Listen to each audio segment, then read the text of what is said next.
Assalamu alaikum, ladies and gentlemen. Once again, I am Dr. Shahid in front of you. I am a former CSS officer and director, KEPS CSS program. Today, I am going to talk about nuclear politics. I will give you an introduction. What is nuclear politics? What is proliferation and non-proliferation? And then I will touch all these topics one by one and conclusion. So first of all, nuclear politics, it includes the proliferation and non-proliferation of the nuclear weapons. Proliferation means फैलाव, ये लिखा हुआ है proliferation, and non-proliferation का मतलब है उसको रोकना, फैलाव को रोकना. And the politics also means that the states, they try to acquire nuclear weapons for their security concerns. And in the international world, every state wants to have comprehensive security because the international order is chaotic and there is so much instability at the global level that every state is concerned about the security, and therefore it wants to attain power through or by having nuclear weapons. And at the same time, every state tries to maximize its power. Now, before I start the lecture, first of all, I will give you the definition of nuclear technology. Now, there are two kinds of, you can say, weapons: conventional weapons and unconventional weapons. By conventional weapons, we mean guns, smoke, the gunpowder, which we have been using in the guns, etc. And that is the traditional, you can say, weapon. And in unconventional weapons, गैर रवायती हथियार, we include the weapons of mass destruction, biological, chemical, and nuclear weapons. Conventional weapons, they have limited damage, a limited area of destruction. And when you fire a bullet, there is immediate damage. But in the case of nuclear weapons, first of all, you have bigger area of destruction. Then number two, it has much more impact as compared to the conventional weapons. And number three, the nuclear weapons, they also have the after effects, the fallout effects, we call it, that the nuclear weapon, the particles of the atomic bomb, they keep falling on the ground for thousands of years, and that leads to the mutations of the newborns, and therefore abnormalities they are seen in the newborns. So that is the difference. That's why nuclear weapons, they are so lethal, so dangerous. Now next is the purpose of nuclear technology. Now nuclear technology has two purposes. One is the constructive purpose, the other is destructive purpose.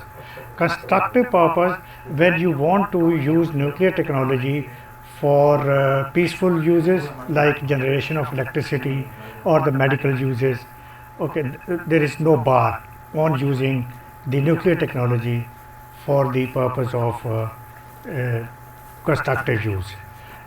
And the other is nuclear weapon, destructive technology. So you have constructive technology, destructive technology. When the state, they try to acquire nuclear weapon, atom bomb, for the destructive purposes. One thing you need to understand, that in constructive nuclear technology, civilian nuclear technology, the uranium enrichment is up to 4%. And there is no bar, by achieving 4% of the uranium enrichment. But for the nuclear weapons, you need to have 93% of uranium enrichment. And this is alarming. And obviously there is restrictions on going to this limit. So the purpose, destructive, constructive, and then the ingredients of nuclear weapons. There are two ingredients of nuclear weapons: plutonium 239 and uranium 235. Uranium 235, it's naturally found in the ores and in the nature. 99.3% uranium, right, is found in the form of uranium 238, and uranium 238 is not fissile material. Okay, it does not produce the nuclear reaction which we want to acquire. But the isotope carrying 235, this is the right uranium which is fissile and which is used, right, for the explosion of the atom bomb. So uranium 235 and plutonium 239.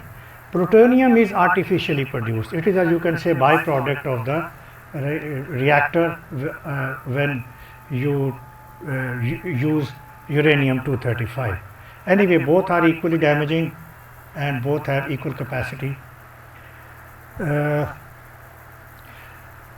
second thing which you need to understand is that these two, the plutonium 239 and uranium 235, they both are called radioactive. And what is the reaction involved, right, in this technology? It is a reaction of fission. Fission is when the atom of uranium, for example, okay, it is bombarded with a neutron. What is the outcome? We see the breakup of the uranium atom into two smaller atoms.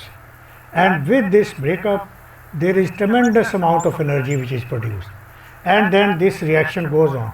Two, they are broken down into 4, 4 are broken down into 16, 16 are broken down into 64, and so on. And at every stage, huge amount of energy is produced, which leads to that much damage. So this is fission reaction. Next, I'm going to talk about the determinants of the nuclear weapons. Determinants means factors. Why the states, right, they try to acquire nuclear weapons. What are the factors? What are the determinants? So the very first determinant is achieving security. That is the biggest concern of most of the nations, because nuclear weapons are the ultimate weapons which have been invented, and they therefore provide you a sense of security. Take the example of Pakistan. Pakistan has security concerns because India is nuclear. Therefore, it has security concerns vis-a-vis India. India is nuclear because it had security concerns from China. So this is how security concerns. Second reason that why the states they try to go nuclear is because of the issue of prestige. For example, when America became nuclear in 1944 and 45, and it also used the atom bombs at Hiroshima and Nagasaki in Second World War, Soviet Union was taken aback. It was astonished to observe that America had taken the lead and it has attained the nuclear technology, and Soviet Union was left behind. And you know there is a Cold War going on for the supremacy in the world between both of these states. Therefore, Soviet Union, in order to achieve the status, it also started a nuclear program, and it became nuclear in 1949. Second example we can give that is of India.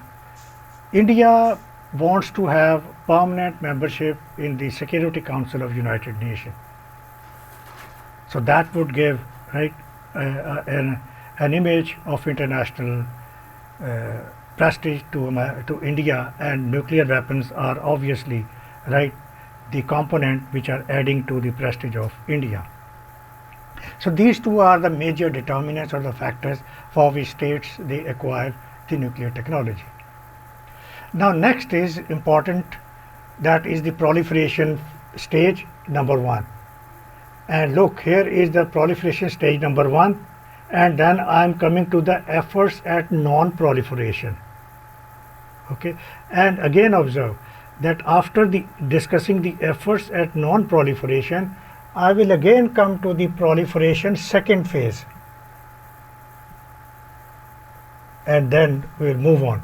So first of all, let's talk of the first phase of the proliferation. America, as I've already told you, was the first country to achieve this landmark.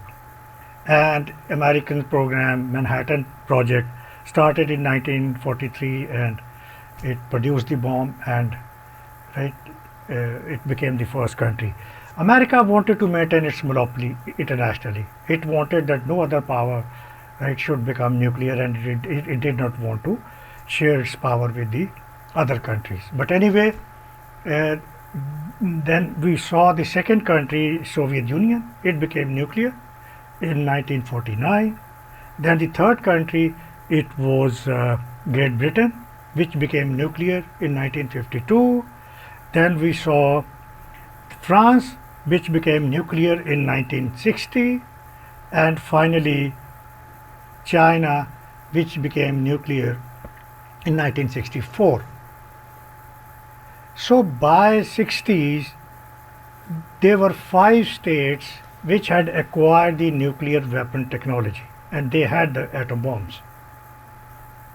Now, realizing this state of situation, America realized that it is losing its monopoly in the world on the nuclear weapons, and the proliferation is not a good thing, right, for the international world. And therefore there must be a check, and efforts must be done at non-proliferation. Therefore, after these 5 states, after they became nuclear, okay, we call them nuclear club, Big Five. Big Five, they call themselves Big Five or Great Five, as they acquired nuclear technology. Therefore, the efforts at non-proliferation began after 1964. And there are various treaties and institutions which I have mentioned. And first of all, try to see, here is International Atomic Energy Agency, International Atomic Energy Agency. Then we have NPT, Non-Proliferation Treaty, Nuclear Supplier Group, Anti-Nuclear Force, FMCT, Fissile Material Cutoff Treaty, CTBT, Comprehensive Test Ban Treaty. Now, International Atomic Energy Agency, this was established in 1957. Its objective was to be the watchdog, right, of the states, that no state crosses the 4% enrichment of uranium. That means it will allow and it will observe that the states, they follow the civilian use of nuclear technology, and they don't acquire nuclear technology, and they don't cross this limit of nuclear enrichment. But if states they cross 7% and so it would give the warning, or it would inform the United Nations whatever action to be taken against that state. So that is not allowed. So therefore, International Atomic Energy Agency, okay, this is one. And then the most important treaty, right, that is NPT, Non-Proliferation Treaty. Now, my main focus would be on NPT, right, and I would just give you an introductory talk on the remaining treaties. NPT, Non-Proliferation Treaty. This was concluded in 1968.